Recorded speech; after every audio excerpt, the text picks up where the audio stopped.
திருமணத்திற்கு முன்பு அவர் ஏகப்பட்ட குற்றச்சாட்டுகள் வச்சாரு. இல்லைங்க, கல்யாணத்துக்கு அப்புறமும் நிறைவான மகிழ்ச்சி இருக்கு என்று பேசுவதற்காக நிறைவு பேச்சாளர், நிறைந்த பேச்சாளராக எங்களுடைய கொங்கு தமிழச்சி கோவை சத்யாக்கா வந்திருக்காங்க. ஒரு சூப்பரான கைத்தட்டல் அவங்களுக்கு கொடுத்துடலாம். ஏன்னா நான் எங்களுக்கு கைத்தட்டல் கொடுத்தாலும் பரவாயில்ல, அக்காவுக்கு கொடுத்துருங்க. ஏன்னா நாங்கள்லாம் கொஞ்சம் பக்கத்துல இருந்து வந்தாலும் ரொம்ப தூரமாக டிராவல் பண்ணி வந்திருக்காங்க. அதற்கெல்லாம் உங்கள் சின்ன கைத்தட்டல் மட்டும்தான் அவங்களை இன்னும் உற்சாகப்படுத்துங்கிறத மட்டும் சொல்லிக்கிட்டோம். அக்கா சூப்பராக ஆரம்பிக்கா. பாடுங்க, அப்புறமா பாடுங்க.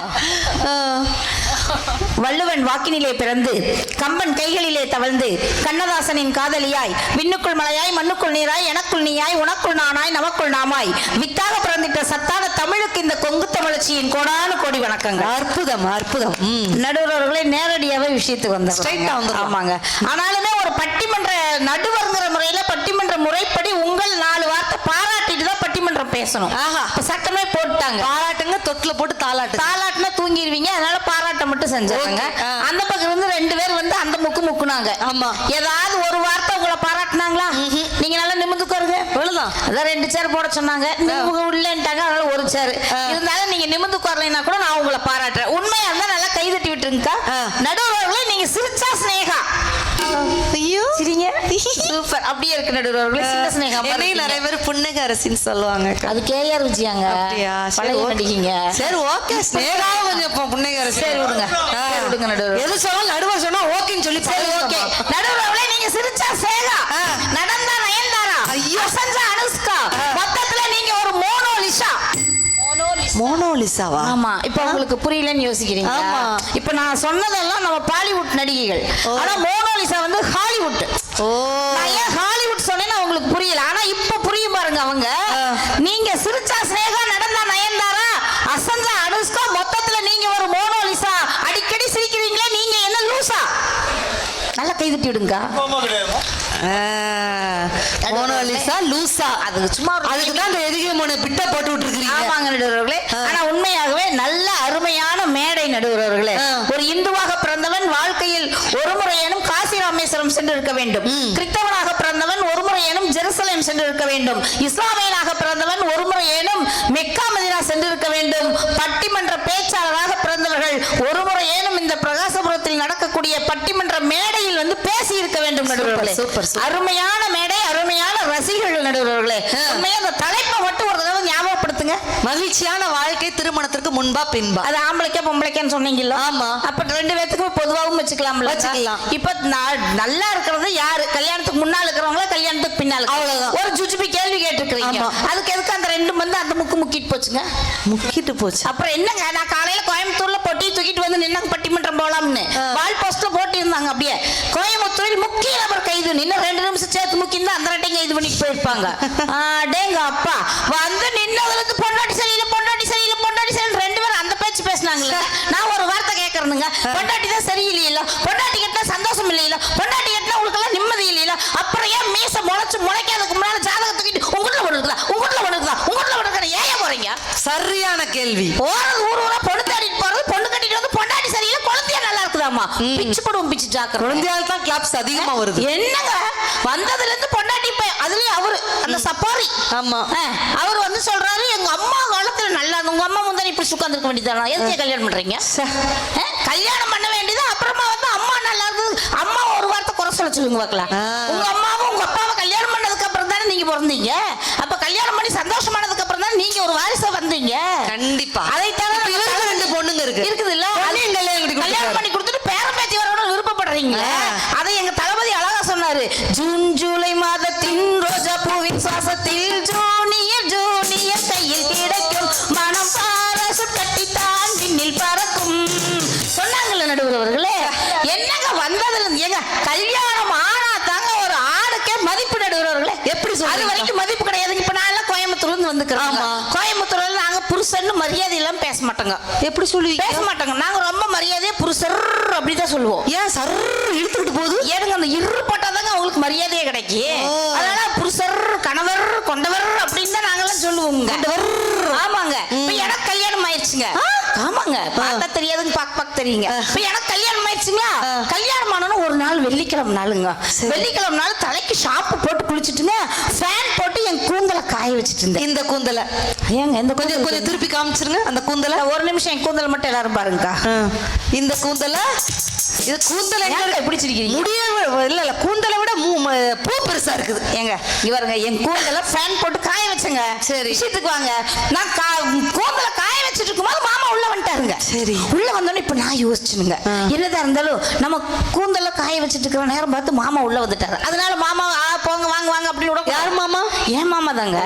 விடக்கூடாது. அதனால நான் யோசிச்சு பார்த்தேன், மாமா முக்கியமான்னு யோசிச்சேன். யாரு முக்கியம்? மாமா தான் முக்கியம். உடனே நான் மாமாவை கூப்பிட்டு வாங்க மாமா சாப்பிடுங்க மாமா உட்கார வச்சுட்டு என் கூந்தலை அள்ளி முடிஞ்சிட்டு மாமாவுக்கு சாப்பாடு போட்டேங்க. அள்ளி முடிஞ்சு. இந்த கூந்தலை எங்க அள்ளி முடிய எல்லாம் முடிஞ்ச மாதிரி தானே இருக்குது. இருந்தாலும் அள்ளி முடிச்சுனுங்க. முடிஞ்சிட்டு சாப்பாடு போட்டுங்க. போடும்போது மாமா கிட்ட ஒரு வார்த்தை கேட்டனுங்க. எனக்கு மாமா எத்தனை ஊர்ல போய் பொண்ணு பார்த்திருப்பீங்க, அது எப்படிங்க மாமா சத்தியால செலக்ட் பண்ணீங்கன்னு கேட்டேன். எனக்கு ஏதாவது தப்பு இருக்குதுங்க? இல்ல இல்ல உடனே மாமாக்கு வெக்கம் வந்துருச்சுங்க. உங்களுக்கே உங்க மேல ஒரு டவுட் வந்துருக்கு. ஆமாங்க, மாமாக்கு வெக்கம் வந்துருச்சுங்க. மாமா வெக்கப்படுறாரா இல்லையான்னு நான் கேள்விப்பட்டேங்க. உடனே மாமா என்ன சொன்னது, எதா இருந்தாலும் லேடிஸ் ஃபர்ஸ்ட் டி, நீ முதல்ல சொல்லுடினாரு. நான் மாமாட்ட சொன்னேன், இல்லைங்க மாமா வந்தாங்க எல்லாத்துக்கும் மிச்சம் கொடுத்து காப்பி கொடுத்துனுங்க, எல்லாம் சாப்பிட்டாங்க குடிச்சாங்க எந்திரிச்சு போயிட்டாங்க மாமா, நீங்க மட்டும் தான் குடிச்ச டம்ளரையும் சாப்பிட்ட தட்டையும் கழுவி வச்சுட்டு போனீங்க, உங்களை செலக்ட் பண்ணிட்டேன் மாமான்னு. பாத்திரத்தை கழுவு. அப்ப இவர் சொன்னது கரெக்டா போச்சு. ஏங்க இப்ப அப்ப இருந்து கழுவ ஆரம்பிச்சாங்க, இப்ப கரெக்டா சேரத்துக்கு வருவாங்க நடுவர்களே. அதனால நான் சொன்னோன்னா மாமாக்கு சந்தோஷம் தாங்க முடியலீங்க. இப்ப நான் திருப்பி கேட்கணும்ல, நீங்க எப்படி மாமா என்ன செலக்ட் பண்ணீங்கன்னு. உடனே அவர் சொல்றாருங்க, மேக்கப் போடாம மூஞ்சி பாத்துட்டாரா? ஏங்க மேக்கப் போட பாத்துக்கிட்டு தாங்க கல்யாணமே நடந்தது. உடனே அவர் சொல்றாரு, உன் முன்னழகும் பின்னழகும் உடையழகும் நடையழகும் கூந்தலழகும் அப்படிங்கிறாருங்க. அவர் சுயநுழைவோட தான் இருந்தாரா? எங்க கண் ஆபரேஷன் அதுக்கப்புறம் பண்ற குடி போயிட்டீங்க. இந்த கூந்தலை பார்த்து மயங்கி இருக்காருன்னா பாத்துங்களேன். அதுக்கு முன்னால ஒரு பொண்ணை, கல்யாணத்துக்கு முன்னால ஒரு பொண்ணை பார்த்து உன் நடையழகும் உடையழகும் முன்னழகும் பின்னழகும் கூந்தலழகும்னு சொன்னா என்ன ஆகும்? ஈவ்டிசின்னு கொண்டு போய் ஸ்டேஷன்ல உட்கார வச்சிருவாங்க. அதே கல்யாணத்துக்கு அப்புறம் ஒரு பொண்ணை பார்த்து தான் வர்ணிக்க முடியும் நடுவர்களே. நான் போட்டோ எடுக்க போறீங்களா? வேண்டாம், ஒரு தடவை போதும். ஆமா, இப்ப கல்யாணத்துக்கு பின்னாடி தானுங்க வர்ணிக்க முடியும். அது வரைக்கும் எப்ப பார்த்தாலும் இந்த சிவராஜ் அண்ணன்கிட்டயே போன் பண்ணி பேசிட்டு இருப்பாரு. இந்த பூதத்தண்ணனுக்கே போன் பண்ணி பேசுவாருங்க. ஒரு 10 பேர் கூட்டமா நின்னா வைங்க அப்படிம்பாரு. பேச தெரியாது, வாயெல்லாம் வளரும். ஆனா என்ன கல்யாணம் பண்ணதுக்கு அப்புறம் வெறும் பழனிசாமியா இருந்தவர் கவிஞர் பழனிசாமியா மாறிட்டாருங்க. எப்படிங்க? கல்யாணம் மகிழ்ச்சிங்க. கல்யாணம் ஆனோன்னா அவ்வளவு பக்குவப்பட்ட மனுஷனா மாறிட்டாருங்க. எப்படி என்ன வர்ணிச்சாரு தெரியுங்களா? மூக்கு செஞ்ச மண்ணு அது மூணாறு, பட்டு கண்ணம் செஞ்ச மண்ணு அது தொண்ணூறு, காது செஞ்ச மண்ணு அது மேலூரு, அழகோதடு செஞ்ச மண்ணு மட்டும் தேனூரு, கருப்பு கூந்தல் செஞ்சது கரிசல் பட்டி மண்ணுங்க, தங்க கழுத்து செஞ்சது சங்ககிரி மண்ணுங்க, வயழகு செஞ்சதெல்லாம் வைகையாத்து மண்ணுங்க, பல்லழகு செஞ்சது முல்லையூர் மண்ணுங்க, நெத்திக்கு மண்ணெடுக்க சுத்தி சுத்தி வந்தேங்க, நெத்திக்கு மண்ணெடுக்க சுத்தி வந்தேங்க, நிலாவில் மண்ணெடுத்து நெத்தி செஞ்சேன் பாருங்க, தந்தானே தந்தானே தந்தான குயிலே, தானே தந்தானே தந்தானே என்னோட மயிலே, தந்தானே தந்தானே தந்தான குயிலே, தானே தந்தானே தந்தானே என்னோட மயிலே. கல்யாணத்துக்கு அப்புறம் தாங்க இந்த வர்ணிக்க முடியும். நல்ல ஒரு சூப்பரான ஒரு கைத்தல் கொடுத்துடலாம். எவ்வளவு ஒரு அருமையான ஒரு பாட்டு. பொற்காலம் படத்துல முரளி சார் நடிச்சு, அக்கா இந்த பாட்டு பாடின உடனே எனக்கு என்னோட இது ஞாபகம் வந்துருச்சு. என்னது? அன்னைக்கு நிகழ்ச்சி முடிச்சுட்டு நைட் நல்லா தூங்கிட்டு இருந்தேன். நைட்டு 2 மணி இருக்கும். சரிங்க. நழுக்குன்னு ஒரு மிதி என் வீட்டுக்கார். நழுக்குனா? ஆமா, மிதிக்கிறதுல கூட நழுக்குன்னு ஒரு எங்க ஊர் சைடு அப்படிதாங்க ஸ்லாங் பேசுவாங்க. பதறி அடிச்சு எந்திரிச்சேன். ஒரு நாளாவது நிம்மதியா தூங்க விடுறீங்களா மாமா? ஏன் மாமா நழுக்குன்னு மிதிச்சிங்கன்னு முகம் இந்த கால் தடம் தெரியுதான்னு பாருங்க. சித்ராக்கா தெரியுது இல்ல? அப்படி வந்து இருக்கு. என்னடிக்க மேக்கப் பேடுக்காரெல்லாம் அங்க இருந்து எட்டி பாக்குறாரு. அவர் அடுத்து விட்டுனா அப்படிதான் எட்டி பாப்பாரு. என்ன ஒரு ஆர்வம். நழுக்குன்னு மிதிங்க தூங்கிட்டு இருக்கும்போது படக்குன்னு எந்திரிச்சிட்டேன். ஏன் மாமா அப்படி மிதிச்சிங்க? முகத்துல வலி தாங்க முடியல. எதுக்கு மிதிச்சிங்க? ஒரு நாளாவது நிம்மதியா தூங்க விடுறீங்களான்னு கேட்டேன். என் வீட்டுக்காரர் என்ன சொன்னார் தெரியும்? சரி, என்ன சொன்னாரு? வெக்கமா இருக்கு சொல்லிடவா? இல்ல பரவாயில்ல சொல்லுங்க. இல்ல பாதி வந்துட்டீங்க, முழுசும் சொல்லி முடிச்சிருங்க. ஏமாம்மா மிதிச்சிங்கன்னு கேட்டேன். ரொம்ப நாள் அவருக்கு நிலாவில் கால் வைக்கணும்னு ஆசையா இருந்துச்சாங்க. உங்க முகம் நிலா மாதிரி இருக்குன்னு சொல்றீங்களா? ஆமாங்க. அவர் பொய் சொல்றாருங்க. நிலா கரடு முரடா இருக்குதுங்க. உண்மையான நிலா படத்தை பாத்தீங்களா? நீங்க நிலா விட அழகுங்க நடுவர். அப்படியா? ஆமா, அதனால இனிமேல் தம்பி சொல்றது நம்ம எதையும் பட்டிமன்ற பேச்சாளர்கள் எங்க போனாலும் பொழைச்சுக்கிடுவோம்னு நினைக்கிறேன். எதையும் நம்பாதீங்க நடுவர் அவர்களே. இல்ல வந்ததுல இருந்து பொண்டாட்டி கல்யாணம் ஆனா சரியில்லைன்னு சொன்னாங்களே நடுவர் அவர்களே. ஆமா. கொரோனா பத்தி சிவராஜன் வந்து அவ்வளவு நியாயம் பேசிட்டு போனாரு இல்லங்க. நான் என்ன கேக்குறேன், கொரோனால லாக்டவுன் போட்டாங்கல்ல, ஆமா. எல்லாத்துக்கெல்லாம் லாக்டவுன் போட்டாங்க. எதுக்கெல்லாம் லாக்டவுன்? எல்லா கோயிலுக்கு லாக்டவுன் போட்டாங்க, ஆமா. ஸ்கூலுக்கு லாக்டவுன் போட்டாங்க, பஸ்ஸுக்கு லாக்டவுன் போட்டாங்க, எல்லாத்துக்குமே லாக்டவுன் போட்டாங்க. ஆனா சமையல் அறைக்கு மட்டும் லாக்டவுன் போடலன்னு சொன்னா நாங்க 3 வேளை செஞ்சு போட்டதை உங்களுக்கு 6 வேளை வடிச்சு கொட்டணும். தின்னு ஓட்ட அந்த வயிற்ற புள்ளாராட்ட அக்கச்சோடு தூக்கி உட்கார்ந்துகிட்டு இருக்கிறீங்களே, நன்றி இல்லாம பொண்டாட்டி சரியில்லைன்னு பேசுறீங்களா? உங்களுக்கு எல்லாம் நல்ல சாவு வருமானு கேக்குறேன். ஆளுகளும் மண்டைகளும் பாரு, பேசுறது பூரா பொண்டைங்க. அவர் சொல்றாரு நீங்க சமைச்சதை சாப்பிட்டு தான் நாங்க இத்தாத்தண்டி தொப்ப வந்து கிடக்குறோம். ஏங்க, நாங்க சமைச்ச அவ்வளவு அழகா போட்டங்க, சமையல் அறைக்கு லாக்டவுன் போடலீங்க. பொண்டாட்டின்னு ஒருத்தி வரலைன்னா இவங்களுக்கெல்லாம் வாழ்க்கையே கிடையாதுங்க. கோவம் வந்துருச்சு மனுஷனுக்கு. அந்த மனுஷனுக்கு கோவம் எல்லாம் சமையலா பண்ணா உண்மையிலே அண்ணாச்சி, என் முன்னாடி ஒரு அவியல்னு ஒண்ணு வைப்பா. சரி. இதுவரைக்கும் அது அவிஞ்சதே கிடையாது. கூட்டுன்னு ஒண்ணு வைப்பா அண்ணாச்சி, இதுவரைக்கும் அது கூடுனதே கிடையாது. என்ன வைக்கான்னு நமக்கும் தெரியாது, அவளுக்கும் தெரியாது. அவள சைஸ்ல ஒரு பீரோ ஒண்ணு கொண்டு வந்தா.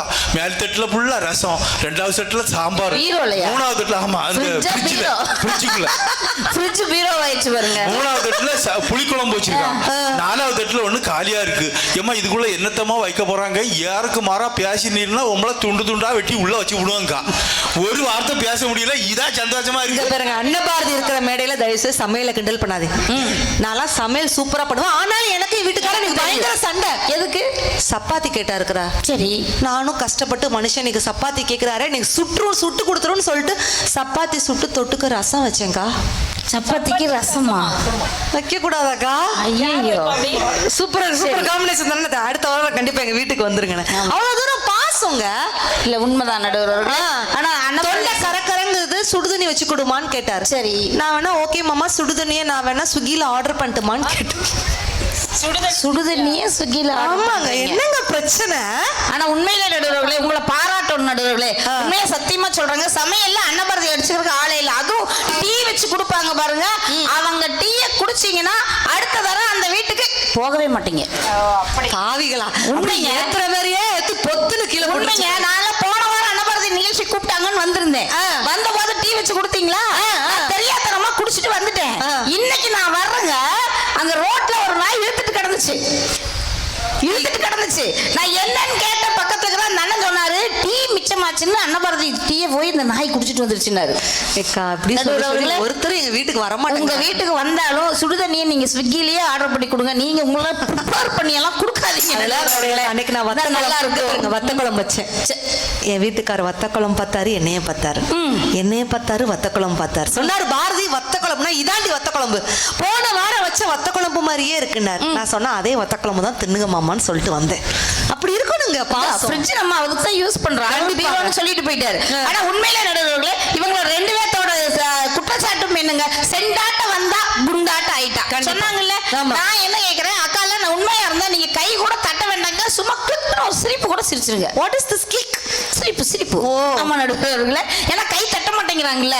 நம்ம என்ன இவங்க கிட்ட என்ன தங்க தட்டு வெளி தட்டா கேட்டோம் நடுவர்களே, சாதாரண ஒரு கை தட்டு தான் உங்ககிட்ட கேக்குறேங்கக்கா.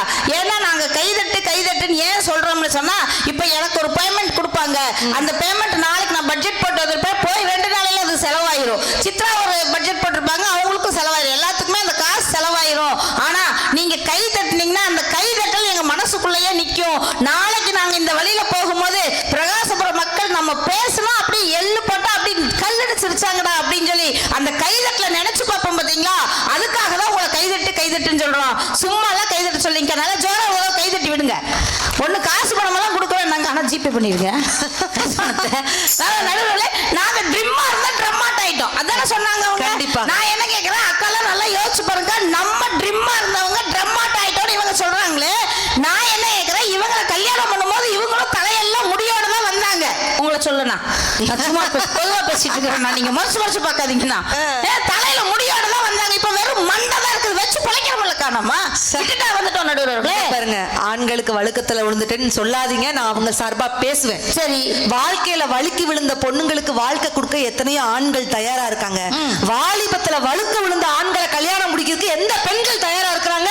நடுவர்களே, நாங்கெல்லாம் அந்த மாதிரி ஆண்கள் நல்லா கை தட்டுவீங்க நம்பி இந்த பாயிண்ட சொன்னேன். கை தட்ட மாட்டோம். பூரா எல்லா பிரசங்கத்தை பார்த்து சொருகி சொருகி விழுந்துட்டு கிடக்குறீங்க. நிறைவு நாள் நிகழ்ச்சி நிறைவு நாள் நிகழ்ச்சினால நிறைவு நாள் நிகழ்ச்சினா இப்படிதான் இருக்கும். ஆரம்பத்துல ஆமா, கை தொட்டிப்பாங்க. ஆனா நடுவர்களே, நான் கேக்குறது என்னன்னா, இப்ப நான் எங்களை அந்த திட்டுறீங்கல்ல, ஆனா நாங்க நீங்க செய்யறதையெல்லாம் ஏத்துக்கிட்டு தான் இருக்கிறோம். இப்ப உங்ககிட்ட செல்போன் இருக்குல்ல, ஆமா, 85,000 செல்போன் சொன்னீங்க. செல்போனை காணாம போயிட வச்சிருக்கீங்க போல. கொஞ்சம் மனசு கஷ்டமா தான் இருக்கு, இருந்தாலும் கூட வெளியே நாங்க காமிச்சுக்க மாட்டோம். இப்ப 85,000 செல்போன் இருக்கு, நல்லா எல்லாரும் கேட்டுக்குங்க. நம்ம எங்க போய் பார்த்தாலும் இந்த செல்போன் இருக்கும். வியாபாரி கிட்ட செல்போன் இருக்குது, நம்ம கடைக்காரர்கிட்ட செல்போன் இருக்கு, பேடுக்காரர்கிட்ட செல்போன் இருக்கு, ஆடியோக்காரர்கிட்ட செல்போன் இருக்கு, பிச்சைக்காரர்கிட்ட செல்போன் இருக்கு, நடுவர்கிட்டையும் செல்போன் இருக்கு. பிச்சைக்காரன்ட்ட இருக்குது. ஒரு ஃப்ளோல அப்படி லைனா வந்துருச்சு நடுவர்களே. அங்க இடத்துல தான் கோர்ப்பீங்களா? இல்ல, இனி அடுத்தது இன்னொருத்தர் வருவார் நடுவர். அடுத்து வருவாரு. ஆமா, என்ற புருஷன்கிட்டயும் செல்போன் இருக்கு. அப்படி சொல்லுங்க. ஏன்னா அந்த புருஷருங்கிறத கொஞ்சம் சிக்கனம் பண்ணிக்கலாம், புருஷன் மாத்திட்டோம். இப்ப என்ற புருஷன்கிட்டயும் செல்போன் இருக்கு. உண்மையா சொல்லணும்னா நடுவர்கள், இவங்க எல்லாரும் பொண்டாடி திட்டுறாங்க, ஆனா நான் உண்மையா என் மாமாவோட அழகை வர்ணிக்கிறதுக்கு வார்த்தையே இல்லைன்னு நினைக்கிறேன் நடுவர். எப்படிங்க? ஏன் தெரியுங்களா, எனக்கே நிறைய மெசேஜ் வருதுங்க. எனக்கு அன்னைக்கெல்லாம் ஒரு மெசேஜ் வந்தது, ஏய் டார்லிங், நான் தொங்க போறேன், நீ தொங்குறியான்னு கேட்டான். தொங்க போறேன்? அவன் தூங்க போறானா, நீ தூங்குறியான்னு கேக்குறான். அவனுக்கு இங்கிலீஷ் தெரியல, தமிழ் தெரியல. நானெல்லாம் தொங்கவே மாட்டேன், நீயே தொங்குடான்னு சொல்லி நான் அவனை பிளாக் பண்ணிட்டேன் நடுவர்களே. ஒரு 400 நம்பர் இப்படி பிளாக் பண்ணி வச்சிருக்கிறேன். இப்ப நான் நினைச்சேன், நமக்கே இவ்வளவு மெசேஜ் வருது, மாமா ஆணழகன் பேரழகன், அவருக்கு எவ்வளவு மெசேஜ் வரும்னு பார்த்தேன். ஏன் ஆணழகன் பேரழகன் சொல்றேன் தெரியுங்களா? அவரோட அழகை வர்ணிக்கிறதுக்கு வார்த்தையே கிடைக்காதுங்க. அப்படி ஒரு கலருங்க, என்ன கலருங்கிறீங்க? அடேங்கப்பா, நீங்க என்னமோ சுண்டுனா ரத்தம் வரும்னு சொன்னீங்கல்ல, அதெல்லாம் அந்த பக்கமா தூக்கி போடுங்க. பனைமரம் பார்த்திருக்கீங்களா? பனைமரம், பனைமரத்துல மழை பெஞ்சா பனைமரம் ஒரு கலரா மாறும். என்ன கலர்?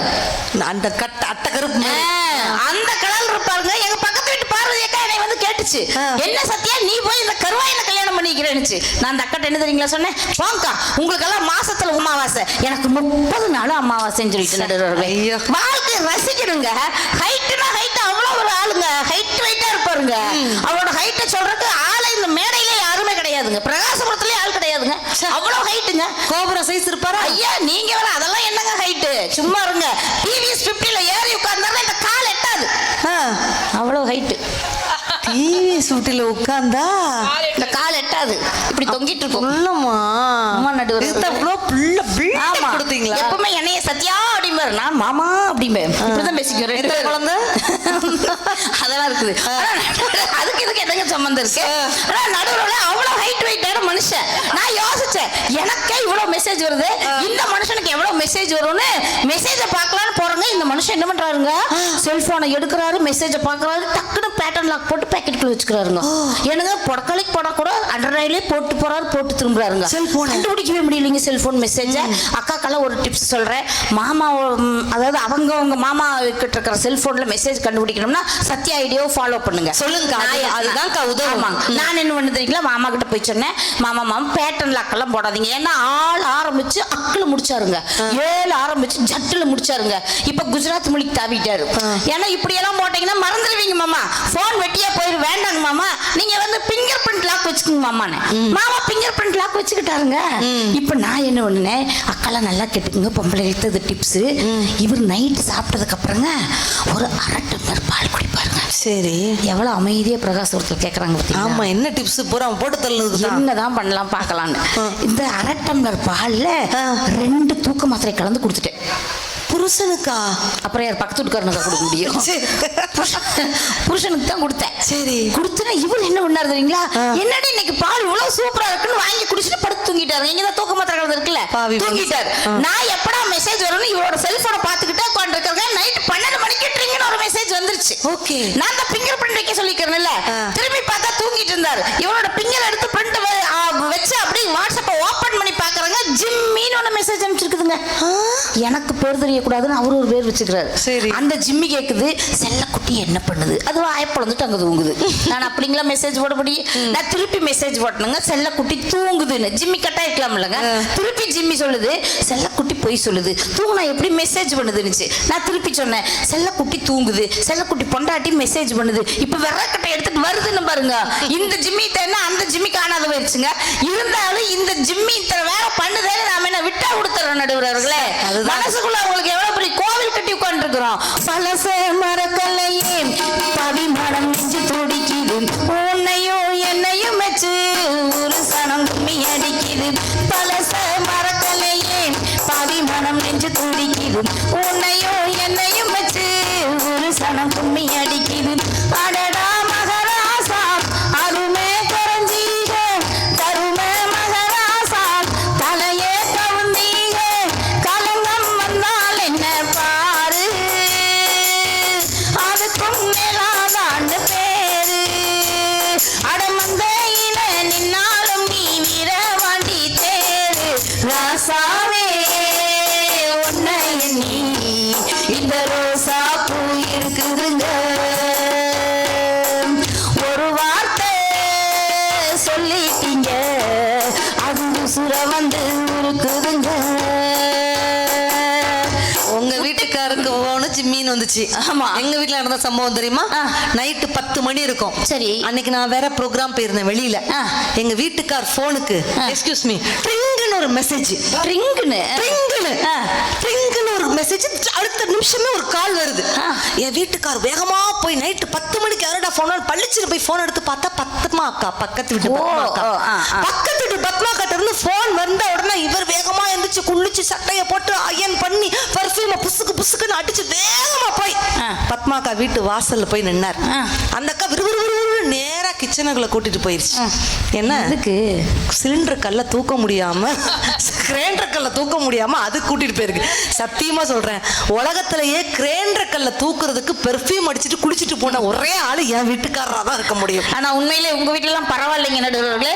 எங்க வீட்டுல இப்ப நான் மாசம் 30 நாள் 35 பட்டிமன்றம் கிளம்பி போயிடுறேன். சரி. வீட்டுல சமைக்கிறதுக்கு நான் சிக்கவே மாட்டேனுங்க.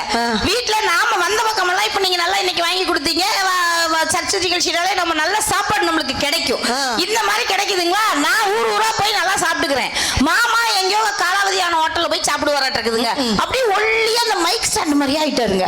விடவிடன்னு தெரிஞ்சாரு பாருங்க. நான் ஒரு நாள் மாமாட்ட சொன்னேன், இங்க பாருங்க மாமா 2 பேருக்கு கல்யாணம் ஆயிடுச்சு, நான் குண்டா இருக்கேன், நீங்க ஒல்லியா இருக்கீங்க, ஜோடி சரியில்லைன்னு ஊருக்குள்ள 4 பேர் 4 விதமா பேசுவாங்க மாமா, நீங்க கம்மடு குண்டாகுங்க மாமான்னு. நான் குண்டாக என்னடி பண்றது அப்படின்னாரு.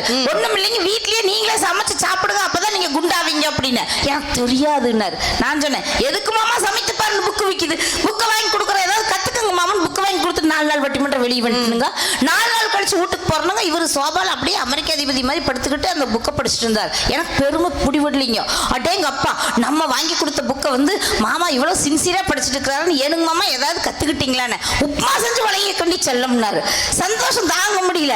மாமா நீங்க செஞ்ச உப்புமாவை நான் சாப்பிட்டு பார்க்கணும், நீங்க போய் அந்த உப்புமாவை செய்யுங்க, நான் அந்த 4 நாள் துணி துவைச்சு போட்டு வந்துடுறேன்னு போய் 2 மணி நேரங்க முன்னாடி போய் துவைச்சிட்டு வெளியே வந்து பாக்குறாங்க. கிச்சனுக்குள்ள போன மனுஷன் வெளியே காணலிங்க. அந்த உப்புமா செய்யறதுக்கு எத்தனை நேரங்க ஆகு? சுடுதண்ணி வச்சுட்டு வெங்காயம் மிளகா அரைஞ்சோம்னா 10 நிமிஷம். அதாவது வெங்காயம் மிளகா தாளிச்சு விட்டு பச்சை தண்ணி ஊத்தி விட்டு கொதிக்க வச்சு போட்டோம்னா ஒரு 20 நிமிஷம் உப்புமா. இந்த உப்புமாக்கு இந்த மனுஷன் கிச்சன்ல போனவரை காணோம். நான் போய் 2 மணி நேரம் கழிச்சு இப்படின்னு போய் கிச்சன்ல எட்டி பாக்குறேங்க. சிலிண்டர் கட்டி பிடிச்சு உட்காந்துருக்காருங்க. சிலிண்டரையா? ஆமாங்க, எனக்கு கோபம் இருங்க. கண்டிப்பா போய் முதுகு மேல ரயின்னு ஒண்ணு விட்டேன். நான் தான் 4 நாள் கழிச்சு வந்துட்டேன். அது எனக்கு அந்த சிலிண்டர் கட்டி பிடிச்சு உட்காந்துருக்கீங்கன்னு. இவர் சொன்னாரு, நீ தானே புக் வாங்கி கொடுத்த, படிச்சு பாருனாரு. எடுத்து படிச்சு பாக்குறாங்க. உப்புமா செய்தவின் சிலிண்டரை அணைக்கவும் போட்டிருந்தது. எங்க சிலிண்டர் ஆஃப் பண்ண சொல்லி இருக்குதுங்க. இவர் சிலிண்டர் கட்டி பிடிச்சு உட்காந்துருக்கிறாருங்க.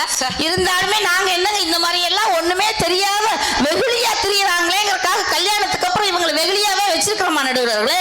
விவரமான மனுஷனா ஆக்குறதே மனைவி தானுங்க. தருதலையா துரியற மனுஷனை கூட தரமான மனுஷனா மாத்துறது யாருன்னு கேட்டா மனைவிங்கிற பெண் தானே நடுவர்களே. மண்ணுக்குள்ள இருக்கிறவன மனிதனா மேல கொண்டு வரவ யாருன்னு கேட்டீங்கன்னா மனைவிங்கிற பொண்ணு நடுவர்களே. நிறைவான ஒரு விஷயம் சொல்லிடுற நடுவர்களே. இப்போ நம்ம கொரோனாவெல்லாம் முடிஞ்சு நம்ம எல்லாம் இப்ப கூட்டமா உட்காந்து நல்லா சந்தோஷமா பேசி சிரிக்கிறோம். ஆனா இந்த கொரோனா காலத்துல நம்மளுக்கு எல்லாம் பட்டிமன்றம் இல்ல. சில பேருக்கு ஆன்லைன்ல இருந்தது, சில பேர் கூப்பிட்டாங்க, சில பேர் கூப்பிடல. கூப்பிட்ட ஆளுகள் நீங்களும் ஒருத்தர். ஆனா நடுவர்களே, அந்த காலத்துல நம்ம வீட்டுல உட்கார்ந்து இருக்கும்போது கொரோனா காலத்துல எங்க வீட்டு பக்கத்துல இருக்கிற ஒரு அக்கா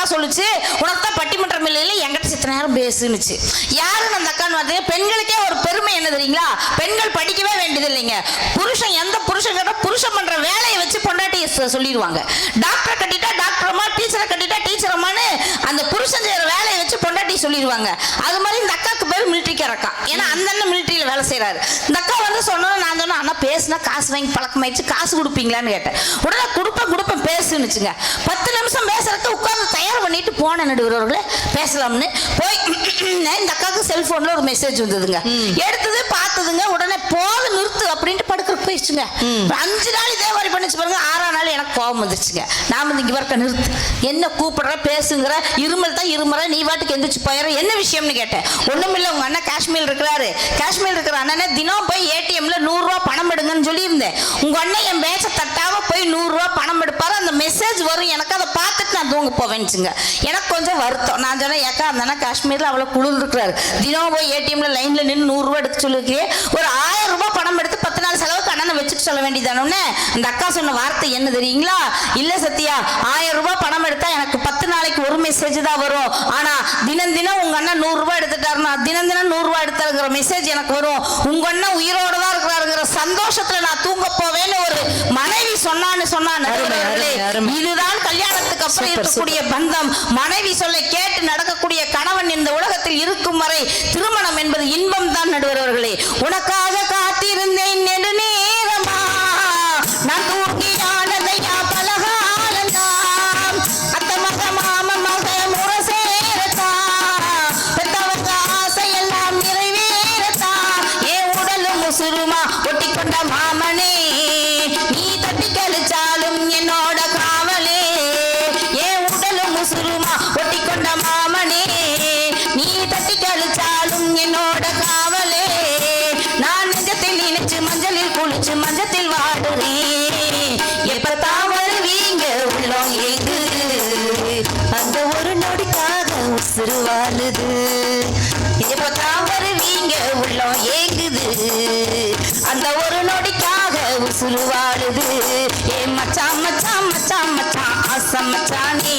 இந்த அழகு செலை மேலதானே சமைச்சேனே. ஒரு நாட்டுப்புற பாடகன் கூட அந்த கல்யாணத்தை பத்தி அழகா சொல்லியிருக்காங்கன்னு சொன்னா, இன்பம் கல்யாணத்துக்கு பின்னாலதான் இருக்குது நடுவர்களே. கல்யாணத்திற்கு முன்னால பாலைவன சோலையாகத்தான் இருக்கிறது. அந்த பாலைவன சோலையில் பார்க்கும்போது உங்களுக்கு நன்றாகத்தான் தெரியும். ஆனால் போனால் அது சோலை அல்ல, அது காணல் நீர் என்று போனதுக்கு அப்புறம் தான் தெரியும். ஆனா திருமணத்திற்கு பின்னால் ஆணாக இருந்தாலும் சரி பெண்ணாக இருந்தாலும் சரி அவருடைய வாழ்க்கை மகிழ்ச்சியாக இருப்பதற்கு காரணமே திருமணம் என்ற பந்தம் தான் என்ற காரணத்தினால் நடுவர்களே, ஒரே ஒரு விஷயங்க, விதையில் தொடங்கி விறகில் முடிகிறது மரத்தின் வாழ்க்கை, விதையில் தொடங்கி விறகில் முடிகிறது மரத்தின் வாழ்க்கை, கருவில் தொடங்கி கல்லறையில் முடிகிறது மனிதனின் வாழ்க்கை, இருப்பதற்குள் மற்றவர்களை சந்தோஷப்படுத்துவதே நம் எண்ணம் என்ற எண்ணத்தை மனதில் தேர்த்துக்கொண்டு திருமண பந்தத்தில் மகிழ்வோடு வாழ்வோம், மகிழ்ச்சியாக இருப்போம் என்று சொல்லி உங்கள் கைதட்டல் இருக்கிறையும் அன்பு சகோதரி, நன்றி வணக்கம். Super super super. இந்த நிறைவு பேச்சாளர் பேசுறது ரொம்ப கஷ்டமான ஒரு விஷயம் எல்லாரும். அதையும் தாண்டி பேசி உங்ககிட்ட கைத்தட்டல் வாங்கணும் அப்படின்னு சொன்னா அது சிறந்த ஒரு பேச்சாளராக முடியும். கோவை சத்யாக்காக்கு மீண்டும் ஒரு முறை இருக்கிறவங்க நல்ல ஒரு உற்சாகமான ஒரு கைத்தட்டல் கொடுக்கணும். சூப்பர். 5 நிமிடத்தில் தீர்ப்பு. மகிழ்ச்சியான வாழ்க்கைங்கிறது திருமணத்திற்கு முன்பா திருமணத்திற்கு பின்பா? உண்மையிலேயே இந்த காதலி அம்மா சகோதரி வித்தியாசம் இருக்குண்ணே. எனக்கு என்னெல்லாம் வாங்கி தருவீங்க அப்படின்னு கேட்டா அது காதலி, எனக்கு எப்பங்க வாங்கி தருவீங்க அப்படின்னு கேட்டா மனைவி, எனக்கு ஏன்பா வாங்கித்தர அப்படின்னு கேட்டா அவள் தான் அம்மா அப்படிங்கிற ஒரு உறவு அப்படின்ட்டு சொன்னா, அந்த அம்மாங்கிற ஒரு உறவு எப்போ திருமணத்திற்கு முன்பு, ஆனா மனைவிங்கிறவா கல்யாணத்துக்கு அப்புறம் அப்படிங்கிற வருது. 5 நிமிடத்துல ஒரு பெண்ணை சமாதானப்படுத்த முடியும்னா அது உன் தாய், 15 நிமிஷத்துல ஒரு பெண்ணை சமாதானப்படுத்த முடியும்னா உன் சகோதரி, 30 நிமிஷத்துல ஒரு பெண்ணை சமாதானப்படுத்த முடியும்னா உன் காதலி, சமாதானப்படுத்துறதுக்கு ஒரு வாய்ப்பு கூட கிடைக்கலன்னா அதுதான் உங்க பொண்டாட்டி. பத்தியா, பாதிக்கப்பட்டிருக்கிறீர்களா இல்லையா? சமையல் சரியில்லை, அது சரியில்லை, கல்யாணம் முடிஞ்சு 10 வருஷம் ஆனா புருஷன் பொண்டாட்டி 2 பேசிக்கிடுதுங்க. பொண்டாட்டி சொல்லுது புருஷனை பார்த்து, ஏங்க நான் எப்படிப்பட்ட தியாகி தெரியுமாங்க, கல்யாணத்துக்கு முன்னாடி உங்க முகத்தை பார்க்காமே கல்யாணத்துக்கு சம்மதிச்ச நான் தான் பெரிய தியாகிங்க. பதிலுக்கு அவர் சொன்னார், நீயாவது முகத்தை பார்க்காம சம்மதிச்ச, உன் முகரக்கட்டையை பார்த்தும் நான் கல்யாணத்துக்கு சம்மதிச்சலாண்டி நான் தாண்டி பெரிய தியாகி அப்படிங்கிறாரு அந்த மனுஷன். யோசிச்சு பாருங்க. அப்ப திருமண கல்யாணத்துக்கு அப்புறம், ஏன்னா உண்மையிலே உங்களுக்காக நான் ஒன்னே ஒன்று சொல்றேன், ஆண்களுக்கெல்லாம் ஒரே ஒரு டிப்ஸ் சொல்றேன். ஜல்லிக்கட்டு போராட்டமாக இருக்கட்டும், நிறைய ஒரு சுயநலம் இல்லாம ஒரு பொதுநல வாழ்க்கைங்கிறது திருமணத்துக்கு முன்பு தான் இருக்கும். கல்யாணத்துக்கு அப்புறம்ங்கிறது ஒரு விஷயம் அப்படி வந்துருங்க. ஆனா கல்யாணத்துக்கு முன்பு அப்படிங்கிறது விசாலமான ஒரு பார்வை இருக்கும். ஜல்லிக்கட்டு போராட்டத்தை பண்ணும் பொழுது எந்த ஒரு பெண்ணின் ஆணின் விரலும் சுண்டு விரலும் ஒரு பெண்ணின் மேல் படாமல் கண்ணியமாக அந்த போராட்டம் நடந்தது என்று சொன்னால், ஜல்லிக்கட்டு போராட்டம் மெரினா கடற்கரை சொன்னது இளைஞர்களை பார்த்து, நான் வங்கம் என்று சொன்னாலும் தமிழ்நாட்டின் அங்கம் என்பதில் பெருமைப்படுகிறேன். காதலர்களை மட்டுமே பார்த்து வந்த நான் களங்கம் இல்லாத வீரத்தையும் பார்த்து விட்டேன் அப்படின்னு சொன்னா, இளைஞர்களே உங்களுக்கு ஒரே ஒரு டிப்ஸ் சொல்றேன். வானத்தை வில்லாக வளைப்பேன், அலை கடலை தாண்டுவேன். இதெல்லாம் எப்படியாவது மனசுக்குள்ள சாதனை நினைச்சிருந்தீங்கன்னா கல்யாணத்துக்கு முன்னாடியே பண்ணிருங்க. ஏன்னா கல்யாணத்துக்கு அப்புறம் டிவி ரிமோட்டை கூட உங்களால மாற்ற முடியாது. ரைட்டா? அப்ப யோசிச்சு பாருங்க, ஒரு சந்தோஷம் இருக்குதா? கோவிலுக்கு வர சொன்னியே, வந்தனே குங்குமத்தை தர சொன்னியே, தந்தனே புருஷன் நான் நினைச்சேன், என்ன பூசாரியாக்கி புட்டியே. புல்லட்டுல வர சொன்னியே, வந்தனே கைய விட்டு ஓட்ட சொன்னியே, செஞ்சனே ஸ்டைல்னு நான் நினைச்சேன், என்ன ஸ்ட்ரக்சர்ல ஏத்தி புட்டியே. தெரு தெருவா அலையிரண்டி, நெருப்பாக தேயிரண்டி, நெருப்பார்வ நீயும் பார்த்தால் நெஞ்சம் தாங்குமா. அத்தனை ஆண்கள் சார்பாகவும் ஒரு ஆணின் கண்ணீரோடு ஒரு கவிதை சொன்னான். கல்யாணத்துக்கு அப்புறம் அவனுடைய சுதந்திரம் பறிப்போனதுன்னு என்ன தெரியுமா ஐயா? அனைத்த மனைவிகளுக்கும், மனைவிகளே காதல் துணைவிகளை, தாலி கட்டிய நாள் முதல் எங்கள் சந்தோஷத்துக்கு வேலி கட்டிய மாமியார் பெத்த மகளே, தந்திரத்தால் காதல் மந்திரத்தால் தொட்டு தாலி கட்டிய எங்களை எந்திரமாய் சுழல வரும் திரிபுர சுந்தரிகளே, கல்யாணத்துக்கு முன்னாடி இனிக்க பேசுனீங்க, கல்யாணத்துக்கு அப்புறம் தட்டு தாம்பளத்தை தூக்கி வீசுறீங்க. சத்தியமா நினைச்சு பார்க்கல இப்படி ஒரு மாறுதலை. அதனாலதான் அரசாங்க பாருக்கு தேடி போனோம் ஆறுதலை. கொஞ்சி பேசிய விரல் எங்கே, கிள்ளி விடையாங்க விரல் எங்கே, கல்யாணத்துக்கு நான் வாங்கிய ஷூ எங்கே, ஆமா நான் சட்ட பாக்கெட்ல வச்சிருந்த 100 ரூபாய் நோட்டு எங்கே? யோசிச்சு பாருங்க. உங்களை கரெக்ட் பண்ணி வச்சு கல்யாணம் பண்ணி வச்ச ஃப்ரெண்ட்ஸ் எல்லாம் இப்ப கட் பண்ண சொல்லி எங்களுக்கு போடுறீங்க பொங்க சோறு. கடைசி இங்க நெருங்கிய நட்பு வட்டாரத்தை சுருங்கி நட்பு வட்டாரமாக்கி எங்களுக்கு போடுறீங்க மத்தியான சோறு. காஃபினா என்னது, நட்புன்னா என்ன தெரியுமாமா? சின்ன பிரச்சனைக்கு கூட சவுத்துல அடிச்சு வீசுற குங்ஃபு இல்லம்மா, சுமாரா அண்ணா கூட சூப்பரா மார்க் போடுற குஷ்புமா குஷ்பு. காஃபி குடிச்சிட்டா கப்பை தூக்கி எறியலாம், பட் கல்யாணம் ஆயிட்டா நட்பு தூக்கி எறிய முடியுமாமா? போருக்கு போனவங்க கூட பொழைச்சிருக்கலாம், பட் பொண்டாட்டி கூட புடவை எடுக்க போனவன் பொழைச்சதா சரித்திரமே இல்லை. கல்யாணமோ காது குத்தோ சீமந்தமோ சினிமாவோ என்னைக்காவது நீங்க சீக்கிரம் கிளம்புறீங்களா? நீங்க 8 மூல சேலையை சுத்தி சுத்தி கட்டுறதுக்குள்ள ஆம்பளை டாப்பு கலந்து டாப்பா போயிடுதான். சீரியல் பார்த்து சீரியஸ் ஆனாலோ, ஒன்று ஷாப்பிங் போயிட்டு லேட்டா வந்தாலோ உடனே உப்புமான்னு ஒன்று கிண்டி கொடுக்குறீங்க. அம்மா தாயே, வாரத்துல ஒரு நாள் கிண்டுனாதாம்மா அது உப்புமா, வருஷம் முழுக்க கிண்டுனா அது ரொம்ப தப்புமா.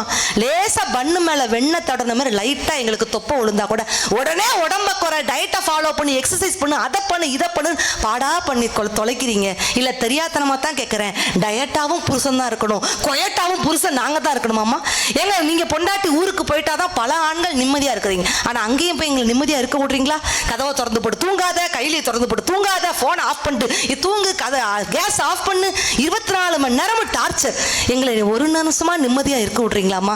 ஃபேஸ்புக்கில் எங்களோட நடமாட்டத்தை உளவு பார்க்கறதுக்காக ஃப்ரெண்ட் ஐடி ஃபேக் ஐடின்னு சொல்லிட்டு வாரீங்க. ஆட்டோட தாடியை பார்த்தே அது இளங்கரியா கடுங்கரியான்னு கண்டுபிடிக்க தெரிஞ்ச எங்களுக்கு எங்களோட சேட்டிங் பண்றது லேடியா இல்லாட்டி பொண்டாட்டிங்கிற கேடியான்னு கண்டுபிடிக்க தெரியாதாமா? ஸோ ஆல் லேடிஸ் நல்லா கேட்டுக்கோங்க, மணி நைட்டிக்கு துப்பட்டாவும் துண்டும் செட் ஆகாது, ஃபேஸ்புக்கில் உங்களை துப்பறியும் படம் ஹிட் ஆகாது. ஸோ கடைசி உங்கள் காலை பிடிச்சி கெட்டுக்கிட்டுறமா. நீங்கள் என்னதான் கோபத்தில் கும்மி அடித்தாலும் உங்கள் குழம்பு செட்டில் இருக்க பருப்பாக தான் இருப்போம், என்னதான் நீங்கள் கோபத்தில் குமர்னாலும் உங்கள் காலுக்கடியில் இருக்க செருப்பாக தான் இருப்போம். ஸோ வேண்டாம் பேபிமா கோபம். ஆம்பளைங்க ஆல்வேஸ் பாவம் பாவம் பாவம்னு சொல்லி முடிச்சிருப்பாரு. அப்ப மகிழ்ச்சிங்கிறது திருமணத்திற்கு பின்பு இருக்குதா? திருமணத்திற்கு முன்பே நிறைவான மகிழ்ச்சின்னு சொன்னா இவர் மட்டும் அனாதையா எஞ்சி கைத்தட்டல் கொடுப்பாரு. உட்காருங்க. கல்யாணத்துக்கு அப்புறம் மகிழ்ச்சி அப்படின்னு அவங்க என்ன சொன்னாங்க அப்படின்ட்டு யோசிச்சு பார்க்கணுமா இல்லையா? நீங்க என்ன சொல்றீங்க? பொண்டாட்டி டார்ச்சர், பொண்டாட்டி ஆசைப்படுறாங்க, அதை வாங்கி கொடு இதை வாங்கி கொடு. நான் உங்க கேட்கிறேன், என்ன ஆசைப்படுறா பொண்டாட்டி? சைக்கிள்ல போறதனுடைய புருஷன் பைக்கில் போகணும்னு ஆசைப்படுறா, பைக்கில் போறதனுடைய புருஷன் கார்ல போகணும்னு ஆசைப்படுறா, கார்ல போற தன்னுடைய புருஷன் ஃப்ளைட்ல போகணும்னு ஆசைப்படுறா. ஃப்ளைட்ல போற தன்னுடைய புருஷன் அப்படி மேலே போய் சேர்ந்துடணும்னு ஆசைப்படுறா? கிடையாது. அப்பெல்லாம் இல்லக்கா. 7 ஜென்மத்துக்கும் என் புருஷன் எனக்கு வேணும்னு சொல்றோமா இல்லையா? வெளிநாட்டுக்காரன் வந்து கேட்கறான் நம்ம நாட்டில், எதுக்குங்க உங்க நாட்டில் இருக்கிற பெண்கள் கை கூட குலுக்க மாட்டேங்கிறாங்க? கை குலுக்குனா அப்படி ஒண்ணு கருப்பு போயிடாத, ஏன் இவ்வளவு கூச்சப்படுறாங்க? அதுக்கு நம்மால் சொல்றான், உங்க நாட்டில் இருக்கிற ராஜாவின் மனைவி ராணி, அவங்க கிட்ட கை குலுக்க முடியுமா? முடியாது. ஏன் முடியாதுப்பா? ஏன்னா அவங்க ராஜாவின் மனைவி ராணி, எப்படி கை குலுக்க முடியும்? நம்மால் சொல்றான், உங்க நாட்டில் இருக்கிற ராஜாவின் மனைவி மட்டும்தான் உங்களுக்கு ராணி, ஆனா எங்க நாட்டில் இருக்கிற அத்தனை பெண்களுமே எங்களுக்கு ராணி தாண்டா அப்படின்னு சொன்னா அதுதான் நம்ம நாட்டிலங்க. வெளிநாட்டில் எல்லாம் கோவில்கள் இருக்கின்றன, நம்ம நாட்டில் தான் குடும்பங்களே கோவிலாக இருக்கின்றன அப்படின்னு சொன்னா அது திருமண பந்தத்துல மட்டும்தானுங்க வரும். யோசிச்சு பாரு, என்ன அதிகபட்சம் இந்த பெண்கள் என்ன ஆசைப்படுவாங்க தெரியுமா? சின்னதா நீங்க பாராட்டணும். லேசா சமையல் பண்ணா அது சமையலை பத்தி ஒரு பாராட்டு, ஒரு புடவை உடுத்துனா அந்த புடவை உடுத்தி பாராட்டு. எங்க வீட்டு பக்கத்துல ஒரு அக்கா, ஒரு அண்ணன் 24 மணி நேரம் வந்து ரசனையே இல்லாத மனுஷன் பாருல போத்தன் சார், நல்லா கேட்டுக்கோங்க. காலையில எந்திப்பாரு, பாத்ரூம் போவாரு, பல்ல விளக்குவாரு, பேஸ்ட் எடுத்து விளக்கிட்டு காப்பி எடுத்துட்டு மடக்கு குடிச்சிட்டு பேப்பர் எடுத்து மடியில் வச்சிருவாரு. காலையில எந்திப்பாரு, பாத்ரூம் போவாரு, பல்ல தேப்பாரு, காப்பி எடுத்து குடிச்சிட்டு பேப்பர் எடுத்து மடியில் வச்சிருவாரு. பொண்டாட்டி கடுப்பாயிருச்சு, நான் அந்த பேப்பராவது இருந்திருக்கலாம், டெய்லி உங்க மடியில ஏறி உட்காரலாம். பதிலுக்கு புருஷன் ஒத்த வார்த்தை சொன்னார், நான் டெய்லி ஒரே பேப்பர் படிக்கிறது இல்லடி.